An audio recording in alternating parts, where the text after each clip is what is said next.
Hey guys, welcome back to my camper kitchen. Today we are crocking up some yummy pork chili verde and going on a bike ride through the tree sculpture trail, all while having a whole lot of fun.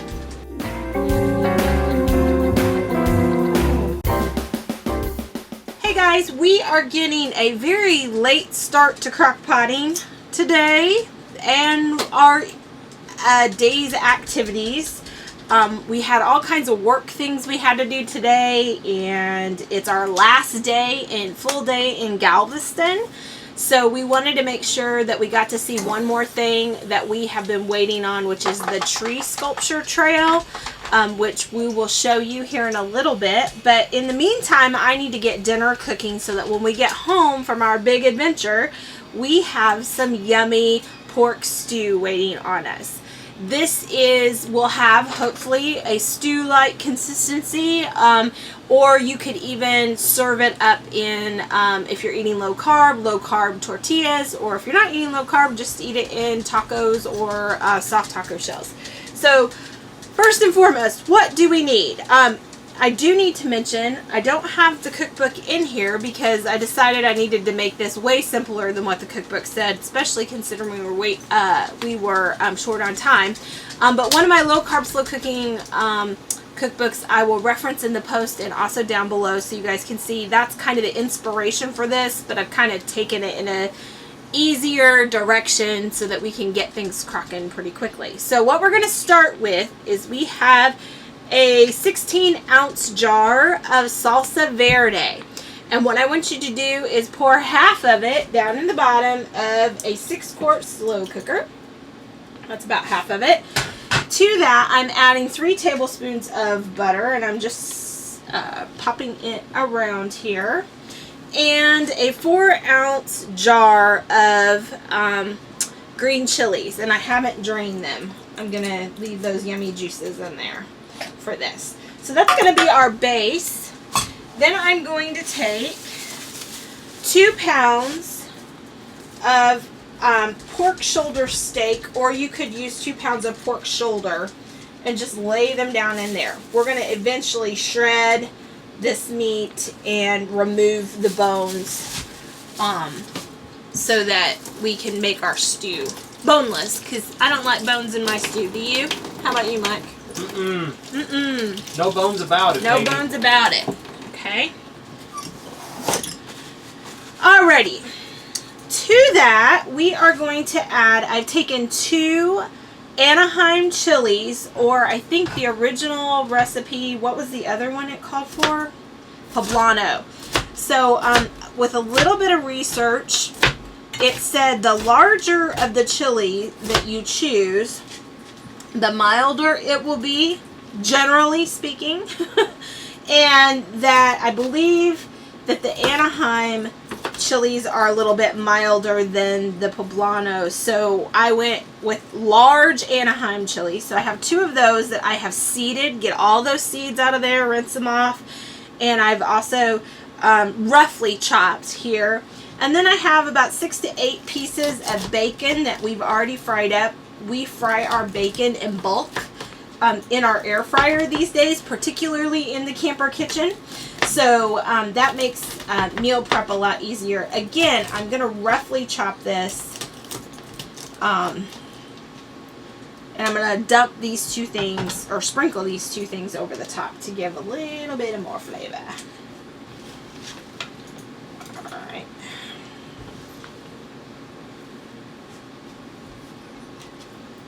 Okay, washing hands again. Alright, to that I'm going to add 1.5 cups of chicken broth or stock.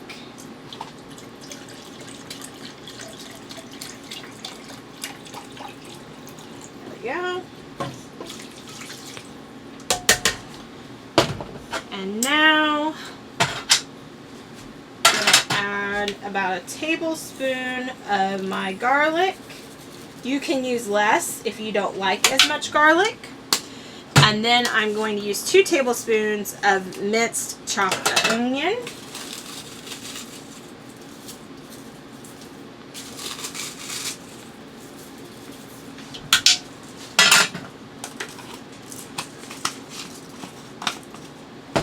I'm going to do a tablespoon of cumin.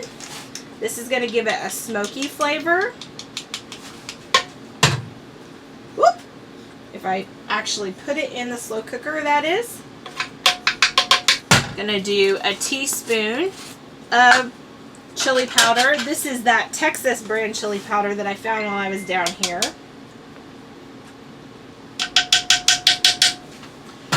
Gonna do a teaspoon of this oregano and a teaspoon of paprika.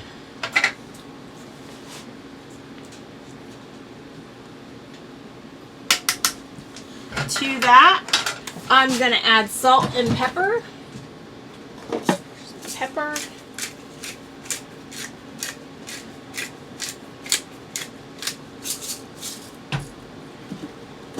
Salt to taste. Okay. And last but not least, I'm going to top it with the other half of my salsa verde sauce. Okay. Now I'm going to put a lid on it and I'm going to cook it on high for 4 hours. Or low for 6 to 8 hours until that meat gets nice and tender to where you can kind of shred it up and make it into a stew to eat, or to eat as part of your taco or burrito filling. So while this cooks, we're going to run and go on a bike ride, and I think you're going to see it about right now. So we are headed on the tree sculpture tour. What is the tree sculpture tour? Are you ready? Oh, you're going to tell me? I'm going to tell you. Good, I thought this was a pop quiz and I was so going to fail. Hey, what's the tree sculpture tour? Well, apparently, right after Hurricane Ike in 2008, it damaged a lot of the trees. So, I believe the Visitors Bureau told us that a lot of the folks in the historical district did not want to cut down their trees the way that the city wanted them, because they were afraid that the trees were too damaged to stay up. And so what the solution that they came to was that they would carve these trees into sculptures to kind of keep the trees around, but also make them so they weren't dangerous. And so this is a several block it looks like there's 20 different sculptures on a several block little path. It's a self-guided tour in one of the neighborhoods. So that's what we're going to do, is we're going to go park our truck and take our bikes and try and see as much of this as we can before it gets dark. We got a much later start today than we thought we were going to. So. Well, we had to tape a recipe, and you had meetings. And you had to edit video. I had to get some propane. The thing we have to realize when we're traveling like this is everything takes 10 times as long as what you think it's going to take. And because we've had some weather issues, we were going to do this tour earlier, and then we kept waiting. And now today is the most beautiful day, but we had so much to do, especially since we're getting ready to leave tomorrow. So we have to we also have to get everything ready to leave.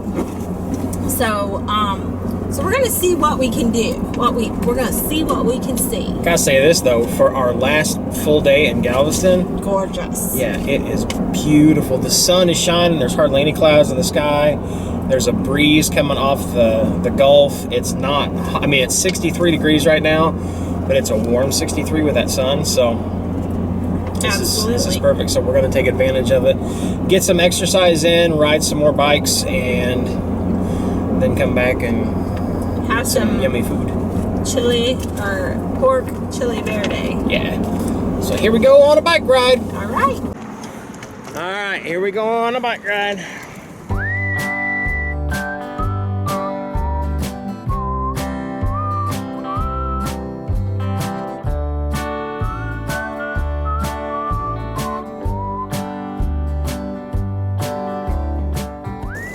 After you, ma'am.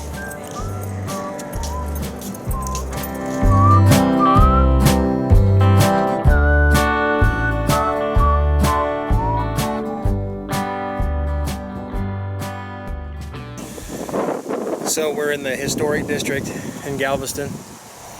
Look how gorgeous these houses are. Aren't they pretty?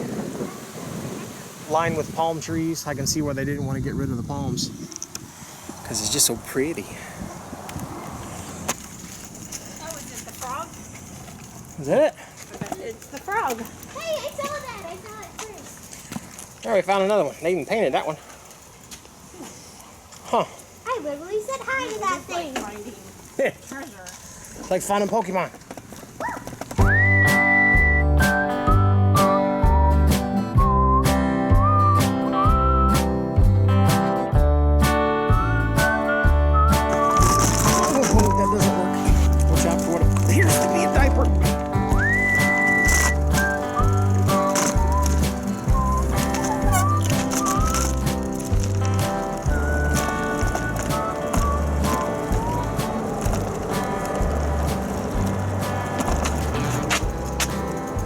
Well, we did our bike tour. Kind of. Sort of. The sidewalks here aren't necessarily bike friendly. Let's just say they're not ADA compatible. No, they're not Mikey compatible either. Let's just say that Shel Silverstein had a book called Where the Sidewalk Ends. We found out where he wrote it. No, for real. Here's what I think. I think if we had just went on a walk or a hike, it would have been a lot more enjoyable. Had we walked, did we have to do this too? Yes. Okay. I think it would have been a lot more enjoyable, and if we had left earlier, we could see a lot better. Yeah, but we did get a late start. Sun's going down, if you can't tell. But since it was a late start and it's getting dark, and those sidewalks were crazy, not just that they would end, but they weren't even or any, like, I was afraid for it to get dark on us and us not see what was in front of us, because it would just drop off in a lot of places. Yeah, because we're riding across a bunch of busy streets. Yes. With people no who, ramps. yeah. It's just My kid rides a bike in the park. We don't ride bikes. So we didn't necessarily want to play Frogger in the middle of this taping. But with that said, the handful of sculptures we saw were really cool. The houses down here are awesome. Yes. And there's also some plaques that show like there was an original castle that was built down here. A lot of history down here. It's gorgeous. There's palm trees everywhere. It would make for a really nice walk. Overall, Galveston, you have not disappointed us. Yes. We love it, and I plan on coming back sometime. Yes, and I would really like to go sometime when we had more time to see all the trees.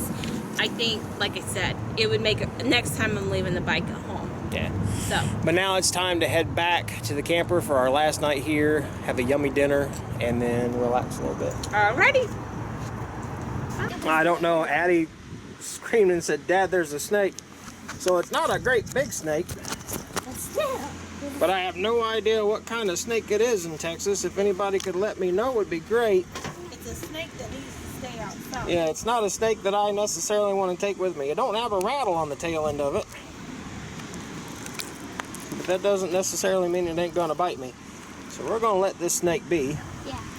Bye. Yeah. They need to be somewhere else. It's time to go back inside. Yeah.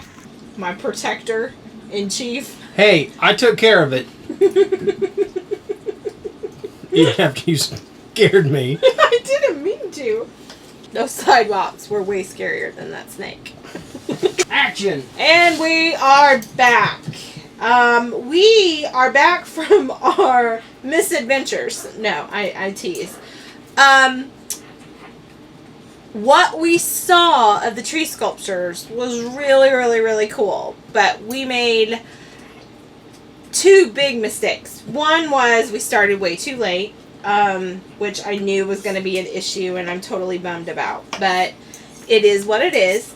The second is we took bikes because it suggested that you could either walk it or bike it. And I don't think, at least the portion of it that we went on, I would not suggest that people ride bikes, because there were lots of places where there weren't sidewalks.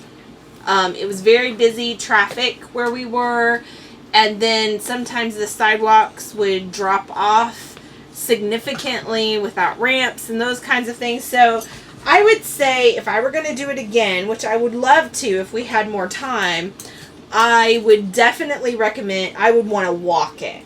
And but once we did see a handful of them, they were really, really cool. So I'm going to put that on my list of things I want to do if we ever come back.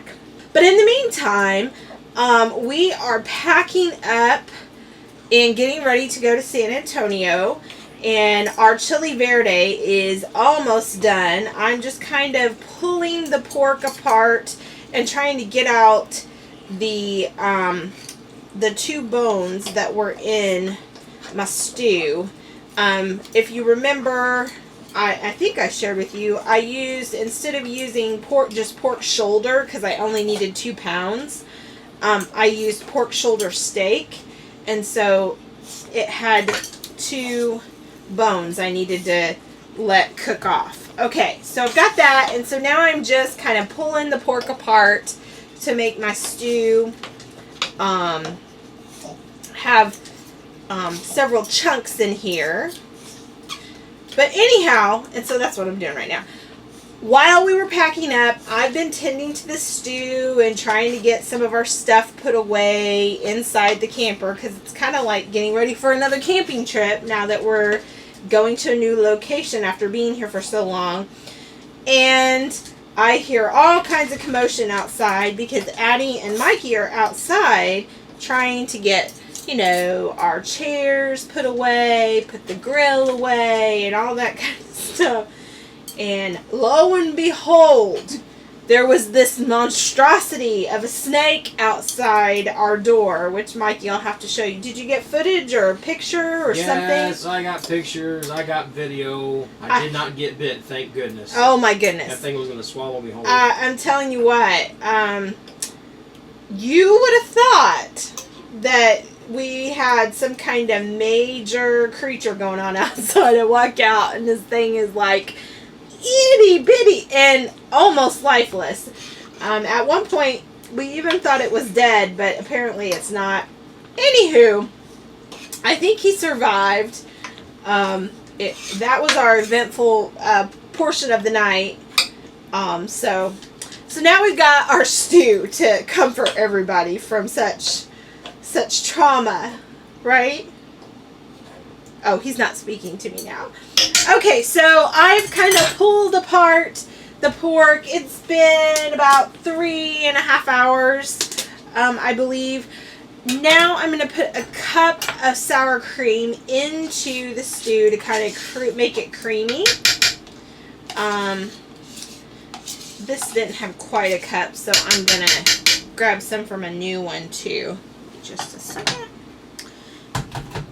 And what I'm seeing with a lot of these dishes or recipes that I'm kind of inspired by is everything's kind of served with a little avocado and a little lime. And I don't have a problem with that whatsoever, because those are flavors that I love. So I'm going to just put another big scoop of the sour cream in here. So the original recipe called for 2 cups of sour cream, 1 cup stirred into the stew. Oh my goodness, this looks so amazing. It smells good. And the other cup used to serve up the stew. So, like I was saying, you could make this as a stew, or you could, you know, use a slotted spoon and pour this out into a, put it into like a taco shell. So I'm going to slice up some avocado. Got a little bad spot right there that we'll just make go over here. I'm going to slice up some avocado to go on it. And some lime. Take a wedge of lime here. Okay. So my bowl. Gonna scoop me out some of this. I'm a little concerned because it has those big chilies in it, and I'm not a spicy loving kind of person. Like, I don't like that. I need another spoon. So I'm a little concerned, but we'll see. So I'm gonna add a little avocado here to it, a little lime, and here, I'm gonna get some more sour cream. Everything's noisy tonight. And I'm gonna spritz a little lime all over it. So what do we think, Pud? You think it's gonna be good? I think it smells good. I'm waiting to see your reaction. Okay, so here we go. Get me some sour cream to be able to prepare myself for the heat.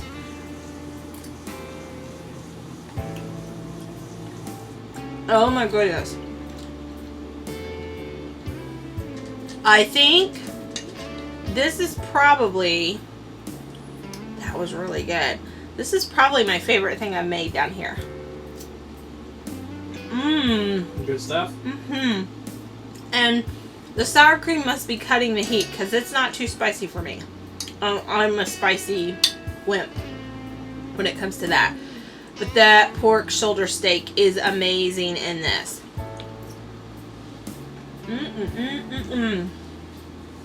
So, pork chili verde. This is very different than the chili verde soup that we have on the website, which has like white beans and stuff like that. This is a much different flavor profile, but very good. So I would highly recommend. So thanks for joining us today. If you guys like what you saw and like coming around with us in our camper kitchen, please give us a thumbs up. If you like what you saw, I already said that. Sorry. I'm really tired. If you are not a member of the Crock Posse and you'd like to be, we'd love for you to subscribe and become a member of our Crock Posse family. And if you keep watching, we'll keep cooking and all will be well. Bye, guys. This is amazing. I don't believe you. Let me try this for No, myself. I gotta take a picture of it. Take a picture of this.